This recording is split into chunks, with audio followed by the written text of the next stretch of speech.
sobre todo en los países desarrollados, existen normativas, legislaciones relacionadas con las enfermedades poco frecuentes, con las enfermedades raras y con los medicamentos huérfanos, que permiten que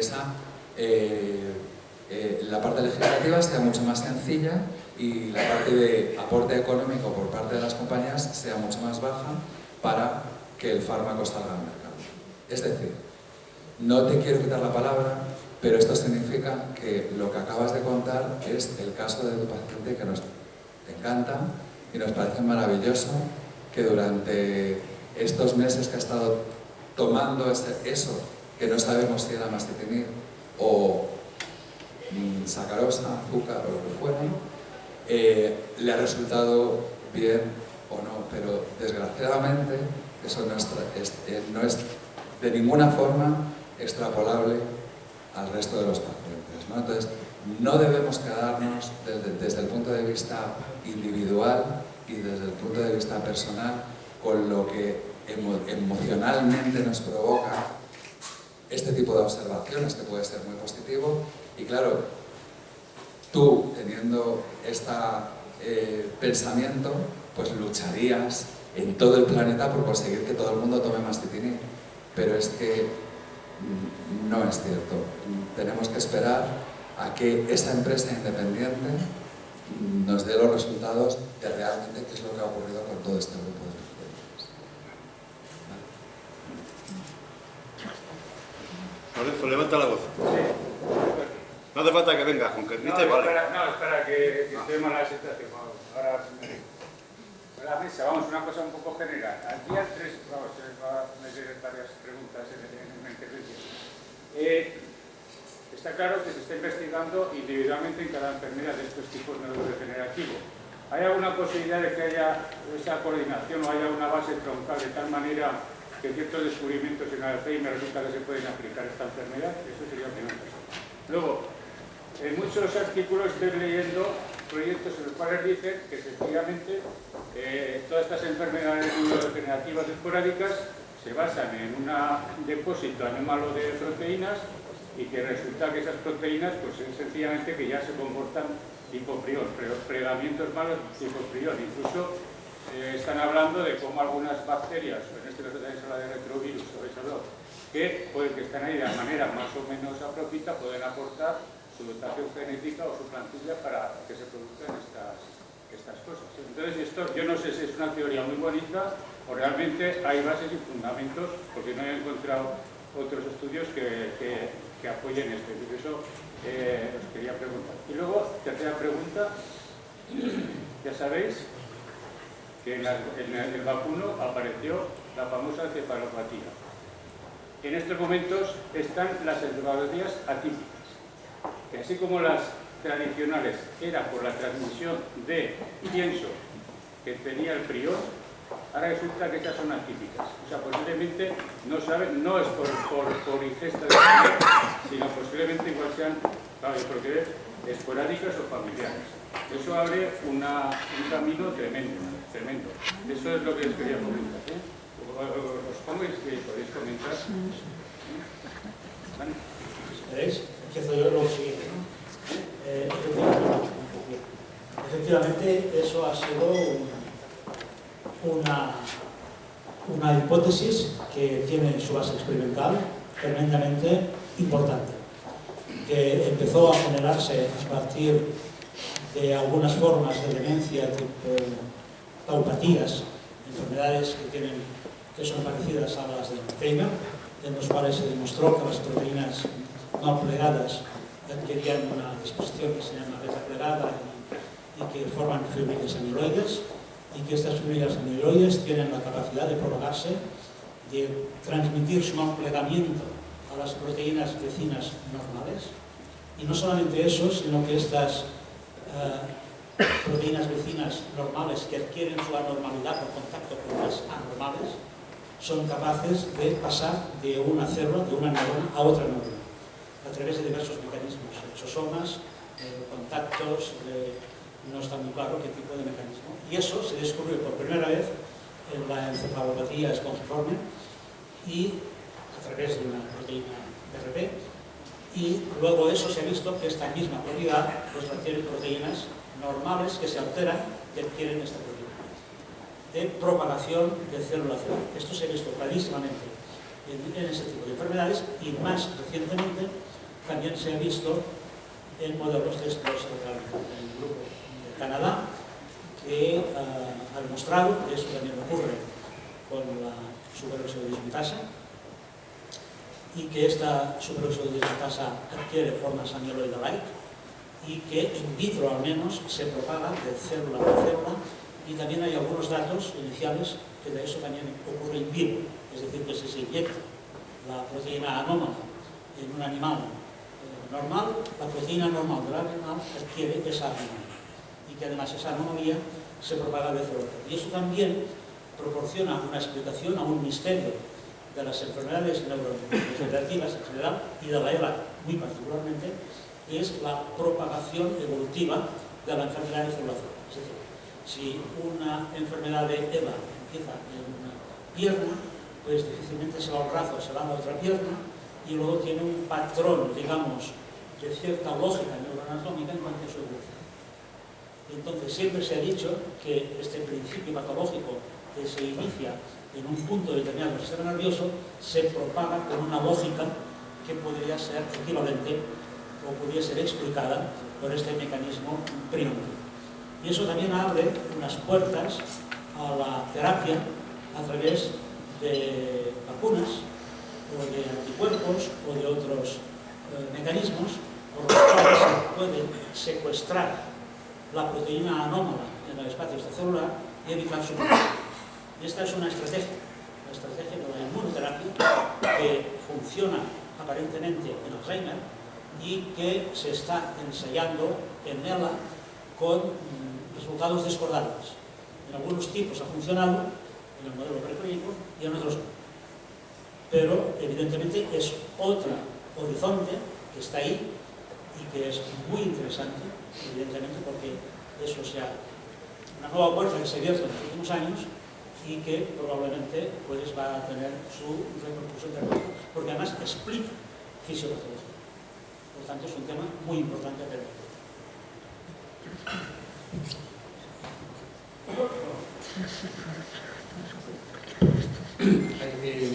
La ELA en parte es una enfermedad debida a una falta de homeostasis en el metabolismo de proteínas, de tal forma que hay algunas proteínas que forman estructuras anómalas, ¿de acuerdo? Ahora, y esto ya se ha visto en otras enfermedades neurodegenerativas, es para ponérselo un poco en contexto. La idea que actualmente se tiene al respecto es que todas estas proteínas que están formando por plegamientos incorrectos, porque los mecanismos de proteostasis están alterados, acumulaciones, son, digamos, en la fase muy ya final de la enfermedad, es decir, que no tendrían una importancia desde el punto de vista del mecanismo especialmente relevante.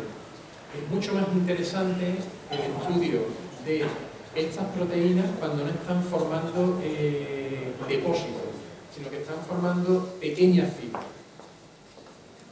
Y de hecho, se está conociendo cómo, por ejemplo, la sinucleína se está, digamos, secretando, y la sinucleína soluble, no aquella sinucleína que está en los cuerpos de Luis, es capaz de tener información biológica. ¿De acuerdo? La idea es que eso, como ha bien explicado Josep, es otra vía para saber qué es lo que está pasando en ELA, pero el mensaje sería que es mucho más interesante ver qué es lo que está pasando con esas proteínas cuando se están secretando, además de forma activa, es decir, hay determinadas células que en un momento dado están interpretando el entorno y están secretando de forma activa estas proteínas. Y esas proteínas están mandando mensajes que no sabemos cuáles son, bueno, se sospecha algunos de ellos cuáles son, pero no tiene nada que ver con acúmulos finales. Y de nuevo en ELA la neurona acaba muriendo y hay muchísimos casos, la mayoría, en la que la SOT1 está mutada. Eso tiene que ver con cuál es el papel de la SOD1 de forma normal, cuáles son los papeles que tiene SOD1 y otras proteínas, como por ejemplo TDP-43, cuando están secretadas de forma activa por alguna célula que está interpretando el entorno. Y eso es, de nuevo, líneas de trabajo que son muy interesantes para conocer qué es lo que está ocurriendo. En relación a lo de la bacteria y... sí, ahí hay una cosa interesante. Células del sistema inmunológico nuestro, del sistema de inmunidad innata, que tienen receptores que son capaces de ver estos patrones que son comunes en muchas bacterias, en muchos virus, puede que tengan alguna relación con el desencadenamiento de la ELA. En ese sentido, nosotros hemos venido trabajando en los últimos también 3 años, no lo hemos todavía publicado, pero hay cierta relación. Hay cierta relación. Pero de nuevo, hablando sobre el papel del sistema inmunológico, incluso de la inmunidad innata, esos receptores que están en las células de la inmunidad innata no solamente están viendo posibles eventos de infección, sino que también están interpretando moléculas endógenas que se producen al alza cuando hay algún tipo de estrés. Entonces, de nuevo, es un campo de estudio tremendamente interesante porque ofrece dianas de intervención. Y eso tiene que ver también cómo se comunica el sistema inmunológico periférico con el sistema inmunológico en el sistema nervioso central, donde también vamos a ver en los 2 próximos años una gran cantidad de información que tiene un impacto sobre cómo la evoluciona. Voy a añadir, nosotros estamos en la Facultad de Veterinaria de Zaragoza, pertenecemos al Instituto Sanitario de Investigación Sanitaria de Aragón, pero en la Facultad de Veterinaria está el Centro Nacional de Cefalopatías Espongiformes, que dirige Juan Badiola. Uno de los biomarcadores que estudiamos y que estamos en pacientes, estamos con Alberto y voy a hablar de los microRNAs, que publicamos con una pequeña parte de pacientes y que ahora tenemos que terminar de incrementar el número. Esos mismos microRNAs como biomarcadores de enfermedad los hemos testado, que lo acabamos de publicar, con los animales de Scrapie, las ovejas que tienen a Scrapie, y algún microRNA que son, ¿cómo explico así fácil lo que es un microRNA? Algo que controla la transcripción. Tenemos DNA, RNA y la proteína que es la efectora. Algo que controla ese proceso es común en ambas enfermedades. Actualmente una persona de nuestro equipo está trabajando, Janet Regonen, está trabajando también con esta gente de Scrapie, la vaca loca, quiero decir. Pero por ahora yo os puedo decir que el resultado que hemos tenido publicado es que por lo menos un micro comparten. Algo está pasando ahí. Si es, como decía David, causa-consecuencia final, pero la teoría Pryor-Knight yo creo que hace mucho, ¿no?, que habla mucha gente, de que podía haber un origen, no el mismo origen, pero común en este tipo de enfermedades.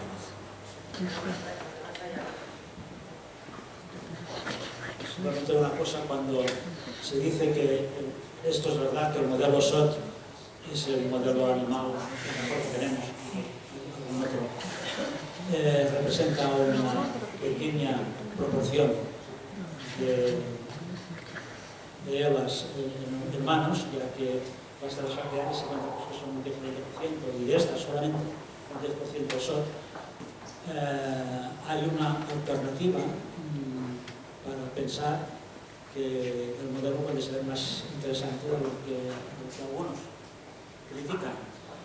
Y es que en el caso de la SOT, es una proteína que se llama superoxidase, y cuando se muta, simplemente un aminoácido cambiado, pues provoca la enfermedad en los humanos y también en los animales transgénicos. Pero lo curioso es que existen más de 100 mutaciones distintas, es decir, de lugares distintos de la proteína, que pueden estar mutados y siempre aparece la enfermedad, por independencia del lugar en el cual está mutada la proteína. Y siempre es así. Y otra cosa importante es que esta proteína se conoce porque tiene un efecto enzimático que es, por eso se llama superoxidismo casa, pues interviene en la defensa antioxidante. Pues bien, los animales que no tienen superoxidismo casa, que no tienen nada, no es que lo tengan, es que no tienen nada, no tienen. Por lo tanto, la causa por la cual la mutación de la superoxidismo casa produce la ELA no está relacionada con su actividad física, sino que se considera que es una causa de adquisición nueva, una propiedad tóxica todavía desconocida nueva, quizá primaria, que es la que determina este fenómeno. Interacción con arraigos, interacción con otras proteínas, etc. Una adquisición de una propiedad tóxica. En los últimos años existen anticuerpos que son capaces de detectar no la SOT en general, sino formas mal plegadas de la SOT causantes de enfermedad. Pues bien, hay un grupo que ha analizado más de 1000 muestras de pacientes de ELA esporádica utilizando estos anticuerpos específicos de la función. Y la mayor parte de enfermos con ELA esporádica tienen en sus neuronas formas mal plegadas de SOT que podrían tener el mismo efecto patogénico de la forma genéticamente misma. Entonces, adquiriendo por mecanismos que se llaman post-traduccionales, la SOT, entre comillas, genéticamente normal, se modifica, se altera, se modifica la proteína y produce el mismo efecto patológico que la SOT, las enfermedades familiares. Por tanto, aquí hay un nexo de unión muy importante entre la forma familiar y la forma, digamos, esporádica. Y en ese sentido, da una renovada relevancia a la eso es lo que creo.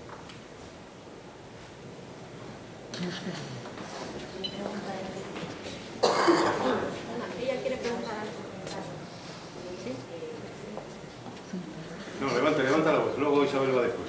Bueno, todos los canales habéis comentado que seamos prudentes cuando tenemos una noticia sobre el medicamento de la enfermedad. Mi pregunta es, más de aquí no tenemos conocimientos científicos, yo lo que hago es preguntar médicos. Muchas de las respuestas me vienen dos días, vienen después de muchos días. ¿Puede haber alguien que nos pueda dar esa información que todos necesitamos para ilusionarnos en los años? Y la segunda pregunta es, el protocolo de Aragón está aprobado en Japón, en Estados Unidos, que se nos sería en Europa y después en España. Entonces, a mí lo que me dicen cuando me algunos enfermos es, bueno, si ya está aprobado en Estados Unidos, significa que hay alguna base o algo que ha hecho que después de 2 años que lleva ya se haya aprobado en Estados Unidos.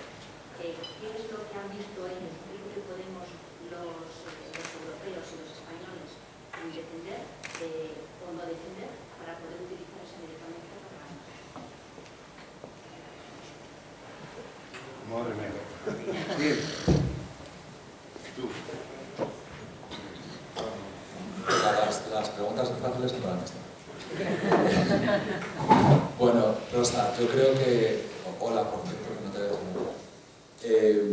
Yo creo que es responsabilidad de las asociaciones de pacientes y de las fundaciones realizar una comunicación muy estricta y muy responsable a toda la sociedad de personas que viven con ELA, que no son los 4.000 pacientes, sino las 50.000 personas que hay alrededor de estos pacientes también, y que están directamente interesadas e involucradas en todo este tipo de resultados científicos. Entonces, entiendo que tenéis que poner esfuerzo en gente que valore estos resultados y los difunda con celeridad. Y yo siempre os he dicho, bueno, yo creo que todos los que estamos aquí en la mesa, que nos podéis preguntar en cualquier momento. No creo que puedas decir que mi respuesta tarda varias semanas. Bueno, dicho esto, ahora mismo la Fundación Francisco Luzón, que me imagino que la conocéis todos bastante bien ya, está intentando desarrollar efectivamente un organigrama de comunicación suficientemente rápido como para poder dar respuesta a este tipo de hechos, ¿no? Y efectivamente, bueno, pues ha sido bastante rápido esta vez y dentro de la página web podéis leer la noticia de Arabone y se entiende muy bien, lo ha escrito la doctora Mónica Povedano de Barcelona en su conjunto. Se entiende fenomenalmente bien por cualquier persona, quiero decir que no se utiliza un lenguaje científico muy de fondo y se entiende muy bien cómo ha evolucionado. El problema de esto es que están las grandes compañías farmacéuticas detrás de los intereses económicos para poder decidir si un fármaco sale adelante o no, porque quien lucha que un fármaco salga adelante es la empresa farmacéutica, por su propio interés. En el caso de este fármaco hay muchas cuestiones que quedan al aire y por el por qué al final la FDA ha decidido aprobarlo o no, yo lo desconozco absolutamente, pero entiendo que tiene que ver con la presión de este tipo de industrias. No se sabe en profundidad cuál es el efecto que tiene el fármaco sobre la enfermedad, pero desde luego podemos asegurar que es prácticamente nulo en la mayor parte de los pacientes, porque los pocos ensayos que se han hecho no bien desarrollados en su totalidad, sobre todo por el número de pacientes que tenían, lo que han publicado es que en un pequeño porcentaje de esos pacientes había una evolución alterada y cuando se ha intentado repetir en el siguiente ensayo, que fue el que dio la aprobación en Japón, no se veía esa alteración. En fin, yo creo que luchar por eso es sin sentido, sinceramente. O sea, yo creo que hay que preocuparse por otras cosas. No hay que darle alas a una industria farmacéutica para favorecer que su economía mejore. Hay que favorecer que tu día a día mejore. Y eso va por otras causas, no por luchar porque se apruebe un fármaco o no se apruebe en nuestro país. Este es mi resumen. Pero vamos, esto puede generar un debate, no sé, que podemos tirarnos días hablando sobre ello y estoy dispuesto, o sea, sin ningún problema.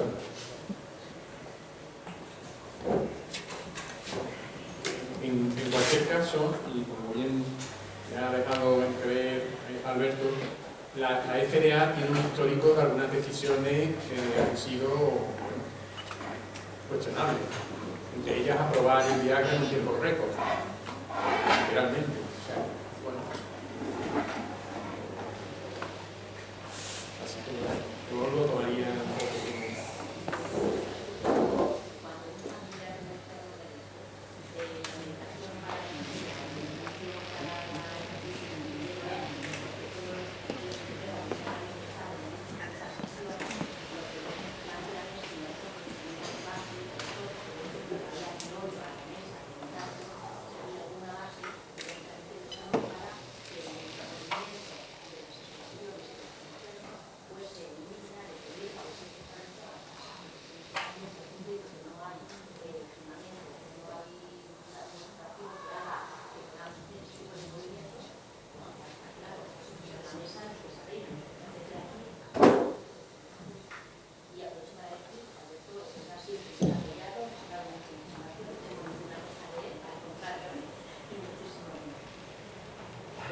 O sea, yo emito este mensaje sobre todo para que haya reflexión.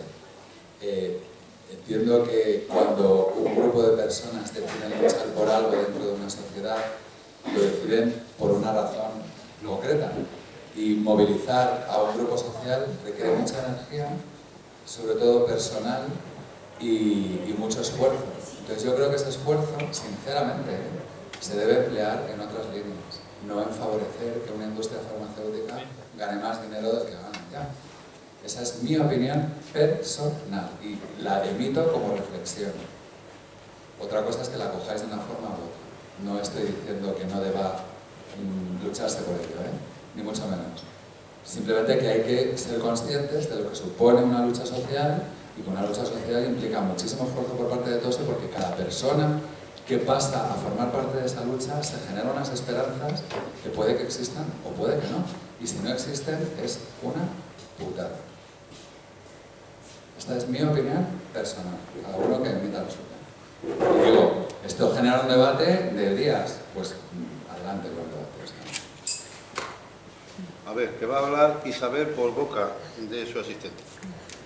Yo quería preguntar si creo que Alberto Serpa se dijo, ¿sí?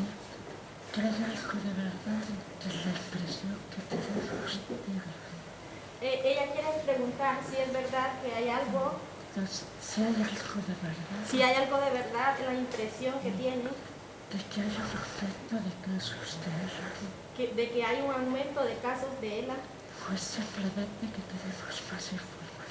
o es simplemente que tenemos más información.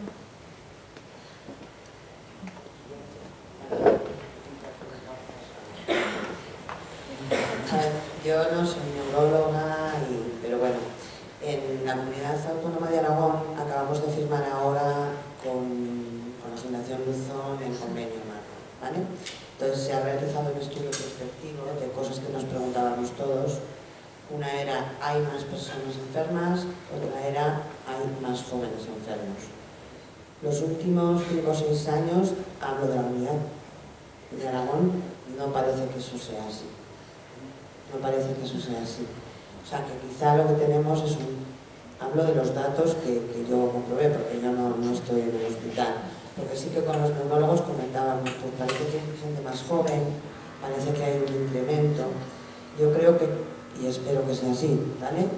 Que está más visualizada la enfermedad, le ponemos nombre y bueno, esa es la percepción y los datos que ellos dieron en los últimos 5 años en la Comunidad de Aragón.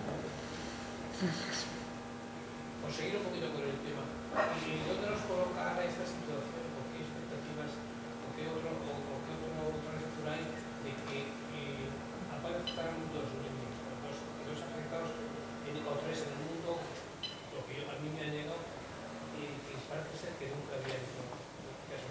Continúo un poquito con la pregunta de Isabel. Pues te mentiría si te dijera algo porque no tengo ni idea. No sé si hay una mayor toxicidad o algo genético, pero yo creo que Alberto tenía ganas de contar algo, ¿no?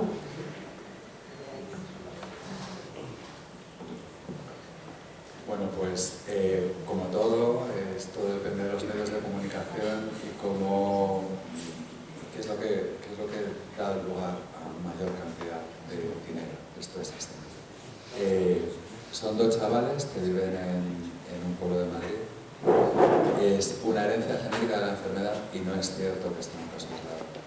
No es cierto. Este tipo de patología ha sido estudiada, bueno, de hecho fue descubierta en algunos países árabes, porque es una enfermedad muy casual, muy casual, es decir, muy tremendamente poco frecuente, porque el gen que da lugar a la patología tiene que provenir tanto del padre como de la madre.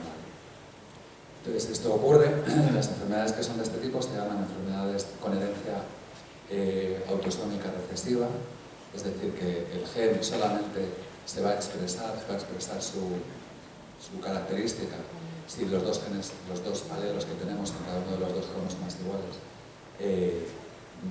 portan el carácter, es decir, tienen la mutación los 2, y esto ocurre de forma, pues insisto, con muchísima, muy poca frecuencia, muy baja. Entonces, las sociedades en las que más se estudian este tipo de patologías son, pues, de nuestro entorno, la gitana y la árabe, porque tienen tendencia a tener hijos familiares muy cercanos, ¿no? Entonces, el hecho de que un familiar tenga el gen y otro familiar relativamente cercano también lo tenga, hace que aumente la frecuencia en este tipo de sociedades para que sus hijos tengan la enfermedad. El caso de esta familia sí que es extrañísimo, porque sus padres no tienen ninguna relación de ningún tipo, pero esto ocurre algunas veces por azar en diferentes lugares del mundo, ¿no? No sé hasta qué punto vosotros conocéis la ELA, pero seguro que conocéis algunos casos, sobre todo aquí en la plataforma los conocemos, de matrimonios que han tenido los 2 la enfermedad. Esto es una casualidad tremenda, la casualidad se ocurre. Y a esta familia le ocurre. Los 2 hijos tienen la enfermedad, una enfermedad autosómica recesiva, una enfermedad que está provocada por un gen perfectamente conocido desde hace ya casi 20 años, y que además tiene el nombre de ELA.